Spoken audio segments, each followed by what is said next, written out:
Administration कह रहा है नहीं जा सकते हैं, तो मैं पूछ रहा हूँ क्यों नहीं जा सकते, क्या गलती की है मैंने? तो मैं बस हाथ जोड़ने जाना चाहता हूं। नमस्कार दोस्तों, मेरा नाम रविंद्र डबास है। राहुल गांधी को राम मंदिर में घुसने से रोक दिया गया। राहुल गांधी को बड़ा दुख हुआ। मीडिया के सामने अपने आप को प्रस्तुत किया और उन्होंने किया कि भाई हम तो भक्ति भाव से जाना चाहते थे, एक बार हाथ जोड़ना चाहते थे, धोख मारना चाहते थे राम मंदिर में, लेकिन रोक दिया गया।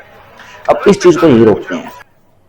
वो चलते हैं भूतकाल में, जब अन्ना हजारे ने आंदोलन किया था, केजरीवाल भी था साथ में, सब थे साथ में। आम आदमी पार्टी का कहीं नामो निशान नहीं था। आपको याद आई, अन्ना हजारे जी बैठे थे धरने पे, उन्होंने 12 या 15 घंटे में आंखें खोल ली थी। बहुत भारी जन समर्थन था, सारी घटनाएं। तब बीजेपी का कोई खास अस्तित्व इस देश में नहीं था। बीजेपी 2 या 3 नंबर की पार्टी थी, कांग्रेस पहले नंबर की पार्टी थी। कांग्रेस का ही राज था अपने देश में। तो तब उन्होंने कहा कि भाई जो भी कंडीशन थी इस मोर्चे की, तो उन्होंने कहा था हम कुछ एक बिल मांग रहे हैं, शायद उस बिल का नाम लोकपाल बिल था। हमें बिल मांग रहे हैं और आप हमें ये बिल दीजिए। तो काफी जन समर्थन इकट्ठा हुआ, काफी दिन का आंदोलन था वो। फिर उसमें सारे देश की निगाहें वहां पे रुक गई। उस मौके को कैश करने का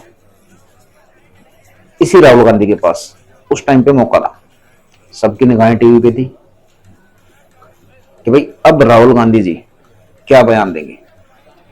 लेकिन इस बंदे ने कोई बयान नहीं दिया, कोई ऐसा बयान नहीं दिया।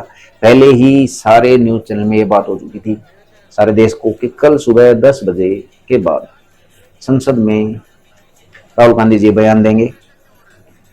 तो सबकी अटकलें थी कि शायद वो लोकपाल बिल की या ये जो बैठे हैं धरने वाले, इनके समर्थन में कोई बात कह दें और ये धरना वापस हो जाए और इसका क्रेडिट पूरा का पूरा राहुल गांधी को मिल सकता था। राहुल गांधी वहां से देश के प्रधानमंत्री भी बन सकते थे।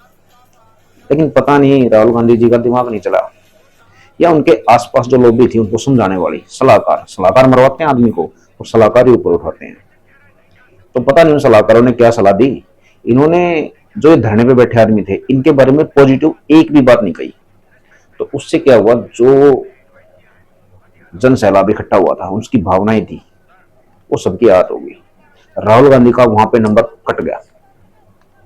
अब उसका फायदा किसने उठाया? उसका फायदा आम आदमी पार्टी को नहीं लगा। कहीं आप समझ रहे हो कि उसका फायदा आम आदमी पार्टी को लगा। आम आदमी पार्टी तो दिल्ली में सिमट रहेगी, अब पंजाब में चली गई। लेकिन उसका सबसे बड़ा फायदा हुआ बीजेपी को। तब बीजेपी का ग्राफ बहुत ऊपर आया क्योंकि बीजेपी ने वो मुद्दा कैश कर लिया। उसके बाद रामदेव का आंदोलन हुआ जिसमें उन्होंने सलवार वगैरह पहन के भागे थे। कांग्रेस ने ही हमला करवाया था उस पर भी। तो राजनीति क्या हुई कि कांग्रेस बीजेपी और रामदेव जी मिल गए और फिर चलने लगी आगे बात। बीजेपी ने वो मौका कैश कर लिया और तब से बीजेपी का ग्राफ ऊपर आया था और आज तक नीचे नहीं गया है। अब इन्होंने राम मंदिर बनवा लिया। राम मंदिर बनवाने के बाद राहुल गांधी को भारी रोक दिया। लेकिन क्या कभी राहुल गांधी ने सोचा पीछे कि आज के टाइम में वो किसी को गेट पे रोकने का हक प्राप्त कर सकते थे? लेकिन उन्होंने वो मौका कैंसिल कर दिया, उन्होंने वो मौका खो दिया। मौके कभी कभी आते हैं।